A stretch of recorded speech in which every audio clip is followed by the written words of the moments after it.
عن أبي هريرة رضي الله عنه أن أعرابيا أتى النبي صلى الله عليه وسلم فقال: دلني على عمل إذا عملته دخلت الجنة.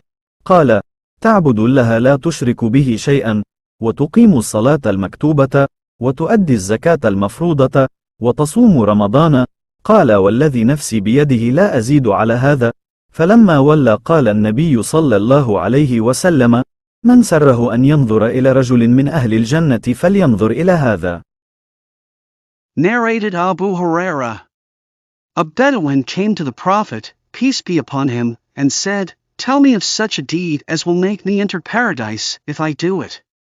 The Prophet, peace be upon him, said, "Worship Allah, and worship none along with him, offer the 5 prescribed compulsory prayers perfectly, pay the compulsory Zakat, and fast the month of Ramadan." The Bedouin said, "By him, in whose hands my life is, I will not do more than this." When he, the Bedouin, left, the Prophet, peace be upon him, said, "Whoever likes to see a man of paradise, then he may look at this man."